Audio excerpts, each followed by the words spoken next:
नमस्कार दोस्तों। तो जैसे पार्ट 1 में हमने वेब सोल्डिंग डिफेक्ट के बारे में बात करी, जो भी टॉपिक हमें आगे डिस्कस करना है ये पार्ट 2 में डिस्कस करेंगे। तो हम यहाँ से स्टार्ट करते हैं वीडियो का पार्ट 2, राइट। नेक्स्ट इशू है एक्सेस फिलेट। जैसा कि आप लोग इमेज में देख रहे हैं, यहाँ एक्सेस फिलेट बना हुआ है। तो इसका रीजन क्या होता है? It is cause during separation of board from the web soldering. Shoulder port के ऊपर से जब सेपरेशन होता है पीसीबी और शोल्डर का, उस टाइम अगर प्रॉपर सेपरेशन नहीं हुआ या प्रॉपर एंगल नहीं हुआ, एक्सेस शोल्डर आने के चांसेस होते हैं। या फिर अगर हम पैलेट के ऊपर पीसीबी रख के चला रहे हैं तो भी ये इशू आ सकता है। कहीं कहीं क्या होता है कि बहुत ही लिमिटेशन होता है पैलेट के अंदर ग्रुप देने का या फिर उसमें चैम्पर बनाने का। तो अगर प्रॉपर चैम्पर नहीं बना हुआ है इस जगह पे तो एक्सेस शोल्डर आने के चांसेस होते हैं। अगला बात करते हैं इनकम्प्लीट जॉइंट। जैसा कि आप लोग इमेज में देख रहे हैं, इनकम्प्लीट जॉइंट, ये आधा ही होल शोल्डर हुआ है, आधा होल शोल्डर नहीं हुआ है। तो इसका क्या क्या रीजन है? The lead to hole ratio is excessive which has made soldering defect.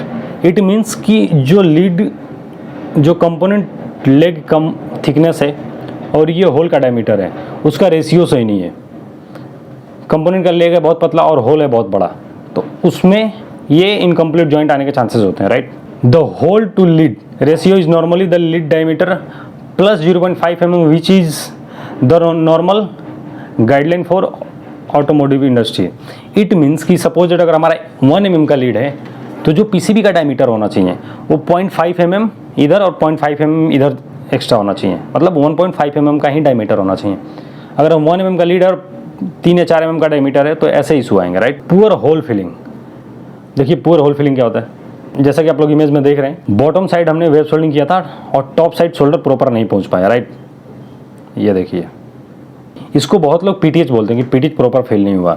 This is due to either to the preheat being set to low और poor fluxing application. It means कि अगर हमने फ्लक्सिंग प्रॉपर नहीं किया तो भी ये issue आ सकता है, या फिर हमारा प्रीहीटिंग हमारा लो है, मतलब हमने प्रॉपर प्रीहीटिंग नहीं किया तो भी ये इशू आ सकता है। नेक्स्ट देखते हैं, it is due to the poor penetration of the flux into the through hole. मतलब थ्रू होल में फ्लक्स प्रॉपर अगर पेनिट्रेट नहीं करेगा, ऊपर तक नहीं आएगा, तो भी ये इशू आ सकता है, क्योंकि जब तक फ्लक्स ऊपर तक पेनिट्रेट नहीं करेगा शोल्डर ऊपर तक पहुंचेगा नहीं। इसलिए जो फ्लक्स स्प्रे का फोर्सिंग है फ्लक्स का, वो प्रॉपर होना चाहिए। अगला बात करते हैं शोल्डर बॉल। ये भी एक बहुत ही जनरल केस है। नॉर्मली हमें शोल्डर बॉल पीसीबी पे देखने को मिलता है जब भी हम वेब सोल्डिंग से पीसीबी बाहर निकालते हैं। रीजन क्या है? इनसफिशिएंट प्रीहीटिंग प्रॉपर नहीं होगा तो शोल्डर बॉल बनेगा, क्योंकि फ्लक्स प्रीहीटिंग के टाइम बहुत सारा फ्लक्स इवेपोरेट हो जाता है और वो एक्टिवेट होता है। अगर हमने बिना प्रॉपर प्रीहीटिंग के डायरेक्ट सोल्डिंग पे ले जाएंगे तो फ्लक्स लिक्विड फॉर्म में होता है, वहाँ स्प्रेड करेगा तो शोल्डर बॉल बनेगा। अगला बात करते हैं moisture in the PCB and component. अगर पीसीबी और कंपोनेंट कहीं भी मॉइस्चर रहा तो भी शोल्डर बॉल बनता है, क्योंकि मॉइस्चर क्या होता है, डायरेक्ट वेब सोल्डिंग के ऊपर स्प्रेड करता है और वहाँ से शोल्डर बॉल बनता है, right. High humidity in the manufacturing area. अगर मैन्युफैक्चरिंग एरिया में ह्यूमिडिटी बहुत ज़्यादा है तो भी शोल्डर बॉल बनने का इशू होता है।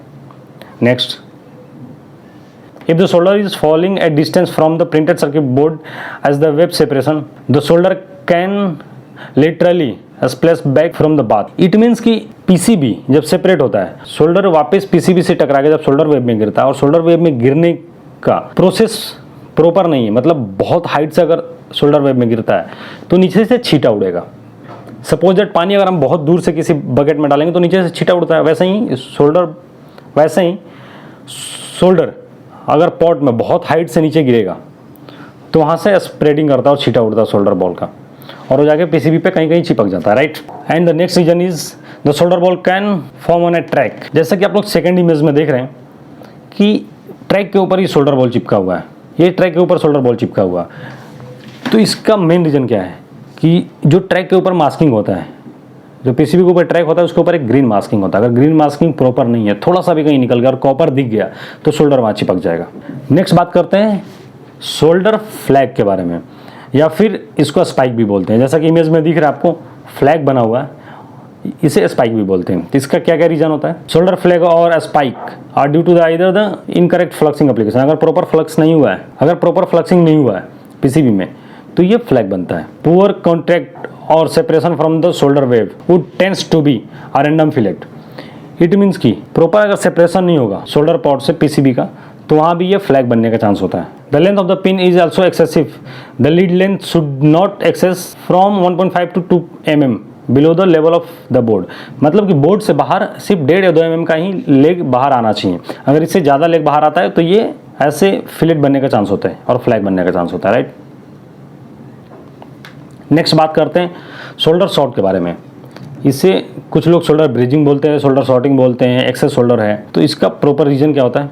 Solder shorting occurs when the shoulder does not separate from 2 or more lead before the shoulder solidify। it means कि वेब शोल्डिंग से बाहर निकलने के बाद पीसीबी ठंडा होने से पहले अगर यहाँ से शोल्डर 2 पिनों के बीच से नहीं निकला और वहाँ रह गया, पीसीबी ठंडा हो गया, तो ये ब्रिजिंग बनाता है या शॉर्टिंग बनाता है, right. Soldering also occur due to the poor fluxing. अगर फ्लक्सिंग प्रॉपर नहीं करेंगे तो ऐसे ब्रिजिंग आने के चांसेस होते हैं, या प्रीटिंग प्रॉपर नहीं करेंगे तो भी ये ब्रिजिंग आने के चांसेस होते हैं। Leads picking up dross in the wave. अगर वेब शोल्डिंग में हमने ड्रॉस नहीं निकाला या ड्रॉस है तो उस टाइम क्या होता है कि ड्रॉस बीच बीच में लीड से चिपक जाता है और वो फिर ये ब्रिजिंग के फॉर्म में दिखता है, राइट। तो ये शोल्डर शॉर्टिंग या ब्रिजिंग ड्रॉस की वजह से भी आता है। आज solder short on a connectors also due to the less pitch between the 2 copper pad. It means कि कोई कनेक्टर है और उसके पिच बहुत कम है, 2 लेग के बीच का अगर डिस्टेंस बहुत कम है तो उस टाइम भी शॉर्टिंग आने के चांसेस होते हैं, राइट। नेक्स्ट बात करेंगे शोल्डर स्किप। शोल्डर स्किप क्या होता है? जैसा कि आप लोग इमेज में देख रहे हैं, एक साइड शोल्डिंग हो गया कंपोनेंट का और दूसरे साइड शोल्डिंग नहीं हुआ है, तो इसे शोल्डरिंग स्किप बोलते हैं। It is caused by the incorrect chip web height. अगर चिप वेब का हाइट प्रॉपर नहीं रहेगा तो ये शोल्डर स्किप आने के चांसेस होते हैं। Lack of new solder coating on the lead can indicated the root cause of the problem. It means कि क्या होता है, इसमें कंपोनेंट का जो लेग है जहाँ शोल्डिंग होना है वहाँ कोटिंग होता है।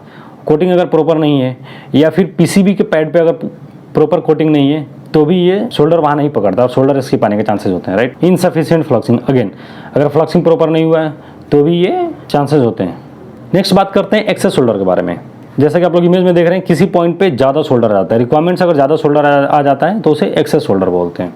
टेम्परेचर ऑफ शोल्डर पोर्ट, अगर शोल्डर पोर्ट का टेम्परेचर प्रॉपर नहीं है, कम है, तो ये एक्सेस शोल्डर आ सकता है। इनसफिशिएंट फ्लक्सिंग, फ्लक्सिंग प्रॉपर नहीं किए तो भी एक्सेस शोल्डर आ सकता है। इनकरेक्ट वेब एग्जिट एंगल और स्पीड, क्या होता है वेब शोल्डिंग का जो कन्वेयर का एंगल होता है वो 7 डिग्री पे होता है। इसका एक प्रॉपर रीजन होता है। अगर ये प्रॉपर 7 to 9 डिग्री नहीं रहा, इनकरेक्ट एंगल है, तो भी ये इशू आता है एक्सेस शोल्डर का, या फिर इसमें शॉर्टिंग का इशू भी आता है अगर प्रॉपर एंगल नहीं रहता है तो। और कन्वेयर स्पीड अगर प्रॉपर सेट नहीं है अकॉर्डिंग टू रिक्वायरमेंट तो भी एक्सेस शोल्डर का इशू आता है।